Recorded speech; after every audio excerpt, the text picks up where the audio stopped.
You've had this argument before. You laid out your facts, perfect logic, airtight, and the other person just didn't get it. They nodded, they heard you, but nothing changed, and you left thinking, are they stupid, or am I going insane? Here's what nobody tells you. It wasn't about your facts. It was never about your facts. You were playing chess. They were playing poker. Same table, different game, and there's a neurological reason why people reject obvious truths. It's called the source point. Once you see it, you'll never argue the same way again. But first, let me show you why your brain has been lying to you about how thinking works. The enemy isn't ignorance, it's not even stubbornness. It's something neuroscientists call ishodnaya tochka, the source point. Think of it as the zero coordinate, the axiom your brain loads before you even process information. Here's what actually happens when you argue. You think you're debating facts. You're not. You're debating from two completely different starting realities. Same words, different universes. Most people never figure this out. They spend their whole lives confused why logic doesn't work. You're about to join the 1% who see the code. Let me show you how this works. 4 experts walk into a room. 1 patient. Schizophrenia. The genetic psychiatrist looks at the brain scans and says, it's a biological defect. Nothing we can do. Dry your oars, we've arrived. The psychologist sits down with the patient and says, it's an internal conflict. We can talk through this. We can heal this. The priest walks in, takes one look and says, demonic possession. Saints preserve us. We need an exorcism. The anti-psychiatrist shakes his head and says, society is sick, not him. He's the sane one trapped in an insane world. Same symptoms, same patient. 4 completely different realities. Why? Because they started from 4 different source points. The psychiatrist's axiom. Biology is destiny. The psychologist's axiom. The mind can heal itself.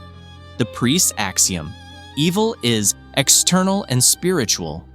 The anti-psychiatrist's axiom. The system is the disease. None of them are debating the symptoms. They're trapped in their specific starting premise. And this is why 99% of arguments end in frustration. You're trying to change their conclusion without touching their axiom. It's like trying to redirect a train by yelling at the passengers. So how do you actually use this? Here's the system. First, stop listening to the content. I know, sounds backwards. But when you feel resistance in a conversation, that, wait, what? Tension? Your instinct is to analyze their logic harder. Don't. Their logic is perfect for their source point. You're not fighting bad logic. You're fighting a different operating system. Here's what you do instead. The second you feel that tension, pause, mentally step back. Don't respond to what they said. Start hunting. Why does this work? Your brain's default is pattern matching. I heard X, so Y must be true. But if their source point is different, your pattern matching fails. You're trying to decode Spanish with a French dictionary, which brings us to the actual hunt. You're about to become a forensic psychologist. Second, identify the hidden axiom. You're not looking for what they believe. You're looking for what they believe is true before they even start thinking. The invisible premise.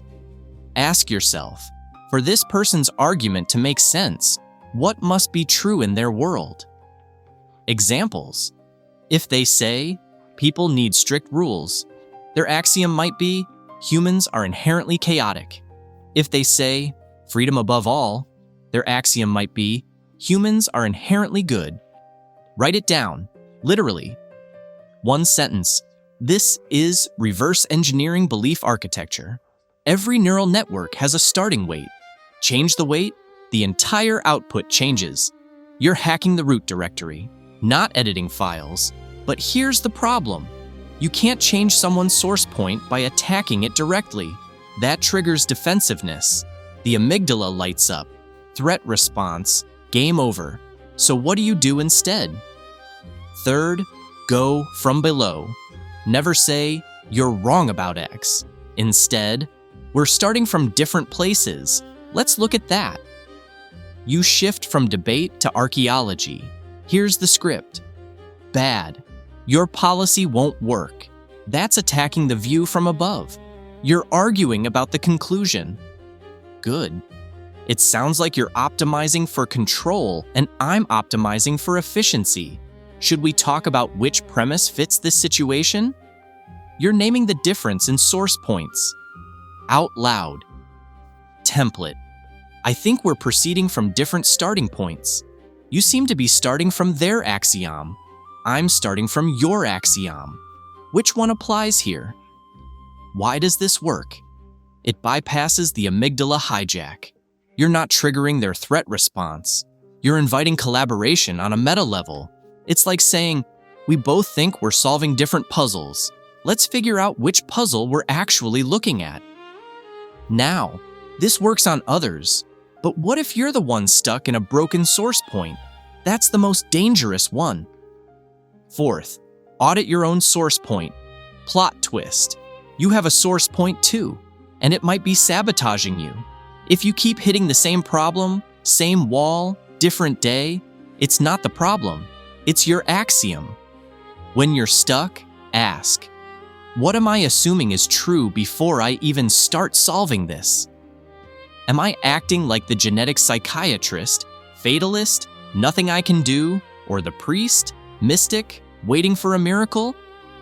What would happen if my axiom is wrong? Example, job search. Broken axiom. I need the perfect resume. Source point, success, external validation. Fixed axiom. I need to create value first, then leverage it. Source point, success, internal output. Same job market, different game. Your source point is a cognitive filter. Change the filter, you change what solutions are even visible to you. It's like switching from X-ray to thermal imaging. Same room, different data. Most people never audit their own axioms. They just keep banging their head against the same wall, wondering why the wall won't move. Don't be most people. Fifth, the signifier trap. Same word, different realities. This is the signifier versus signified problem. The word freedom means 7 different things to 7 different people. Before any high-stakes conversation, do this. When you say word, what specifically do you mean? Don't assume. Decode. Example, patriotism. Person A, loyalty to government. Person B, loyalty to principles. They'll argue forever unless you surface this difference. Why? Language is a compression algorithm. Your brain decompresses words based on your source point. If their decompression software is different, you're literally speaking different languages. Skip this step, and you'll keep having phantom arguments. Fights where you think you agree, but actually don't. Or think you disagree, but actually do. This isn't a communication hack. This is a cognitive operating system upgrade. You're not learning to argue better. You're learning to see the architecture of thought itself. Most people live in the matrix of their own source point. You're Neo now. You see the code, and once you see it, you can't unsee it. Every argument, every confusion, every "how do they not get this?"